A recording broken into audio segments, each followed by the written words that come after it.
नमस्कार दोस्तों। आज मैं आपको एक ऐसी कहानी सुनाने जा रहा हूँ जो सिर्फ एक गांव की कहानी नहीं बल्कि हर उस जगह की कहानी है जहां ताकत के दम पर गरीबों का हक छीना जाता है। सोचिए, एक ऐसा गांव जहां कानून की किताब तो मौजूद थी लेकिन कानून नहीं चलता था। वहां सिर्फ एक ही आदमी का हुक्म चलता था, जमींदार भानु प्रताप का। उसका साथ देता था इलाके का भ्रष्ट इंस्पेक्टर विक्रम सिंह। दोनों ने मिलकर पूरे गांव में ऐसा डर फैला रखा था कि कोई भी उनके खिलाफ बोलने की हिम्मत नहीं करता था। गांव के हर किसान को अपनी मेहनत की आधी फसल जमींदार की हवेली में पहुंचानी पड़ती थी। जो मना करता उसकी जमीन छीन ली जाती, झूठे मुकदमे लगा दिए जाते और पूरे गांव के सामने उसकी बेइज्जती की जाती। गरीब लोग दिन रात मेहनत करते थे लेकिन बदले में उन्हें मिलता था सिर्फ भूख, डर और अपमान। इसी गांव में एक रवि नाम का लड़का रहता था जो बेहद ईमानदार और मेहनती था। उसके साथ रहती थी उसकी छोटी बहन मीरा, जो अपने स्वाभिमान और हिम्मत के लिए पूरे गांव में जानी जाती थी। एक दिन गांव के कुछ किसान हाथ जोड़कर जमींदार से बोले, मालिक, इस साल बारिश कम हुई है, फसल भी आधी हुई है, थोड़ा रहम कर दीजिए।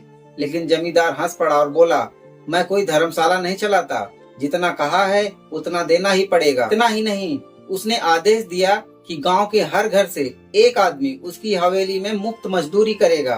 सभी डरकर चुप हो गए, लेकिन रवि ने साफ मना कर दिया। उसने कहा, मेहनत करूंगा तो मजदूरी भी लूंगा, मुफ्त में किसी की गुलामी नहीं करूंगा। बस यही बात जमींदार के अहंकार को चुभ गई। उधर उसकी गंदी नजर मीरा पर पड़ चुकी थी। कुछ दिनों बाद जब मीरा अकेले खेत की ओर जा रही थी, तभी जमींदार के गुंडों ने उसका रास्ता रोक लिया, उसका सामान फेंक दिया और धक्का देकर जमीन पर गिरा दिया। रोती हुई मीरा किसी तरह घर पहुंची और उसने पूरी बात रवि को बता दी। रवि का खून खौल उठा। उसने फैसला किया कि अब चाहे कुछ भी हो जाए वह थाने जाकर शिकायत जरूर करेगा। लेकिन जैसे ही वह थाने पहुंचा, इंस्पेक्टर विक्रम सिंह उसकी बात सुनकर हंसने लगा। उसने कहा, मेरे थाने में वही सच होता है जो मैं कहता हूँ। रवि ने कहा, पूरा गांव गवाही देगा। लेकिन इंस्पेक्टर ने तुरंत जमींदार को बुला लिया और दोनों ने मिलकर रवि पर झूठा आरोप लगाकर उसे लॉकअप में बंद करवा दिया।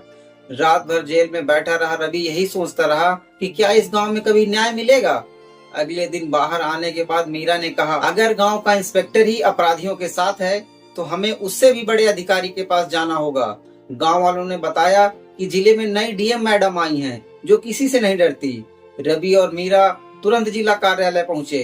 पहले गार्ड ने उन्हें रोक दिया, लेकिन जब डीएम मैडम ने उनकी हालत देखी तो उन्हें अपने कमरे में बुलाया। रवि ने रोते हुए पूरी कहानी सुनाई।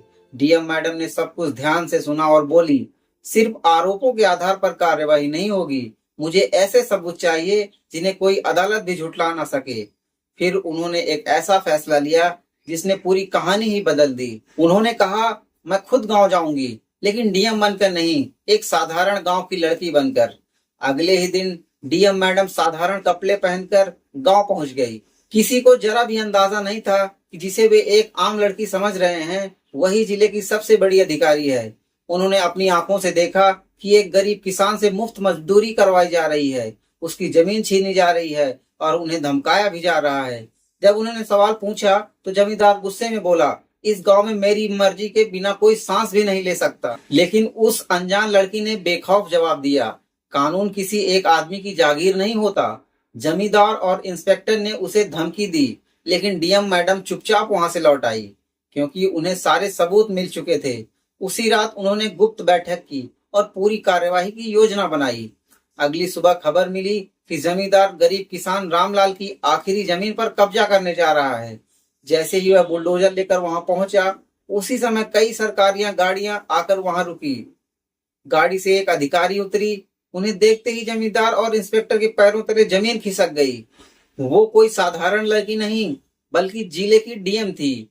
डीएम मैडम ने सख्त आवाज में कहा, अब कानून बोलेगा, तुम्हारा नहीं। उन्होंने वीडियो रिकॉर्डिंग, दस्तावेज और गवाहों के बयान सबके सामने रख दिए। सालों से डरे हुए गांव वाले भी पहली बार आगे आए और एक एक करके जमींदार और इंस्पेक्टर के अत्याचारों की गवाही देने लगे। अब दोनों के पास बचने का कोई रास्ता नहीं था। डीएम मैडम ने तुरंत आदेश दिया कि जमींदार भानु प्रताप को गिरफ्तार किया जाए और इंस्पेक्टर विक्रम सिंह को निलंबित करके उसके खिलाफ कानूनी कार्यवाही की जाए। दोनों हाथ जोड़कर माफी मांगने लगे, लेकिन डीएम मैडम ने साफ कहा, कानून के सामने ना पैसा चलता है, न रसूख और ना ही धमकी। कुछ ही देर में दोनों को हथकड़ियां पहनाकर ले जाया गया। सालों बाद पहली बार पूरे गांव में खुशी का माहौल था। रवि और मीरा की आंखों में आंसू थे, लेकिन इस बार दर्द के नहीं, न्याय मिलने की खुशी के। दोस्तों, इस कहानी से हमें एक बहुत बड़ी सीख मिलती है।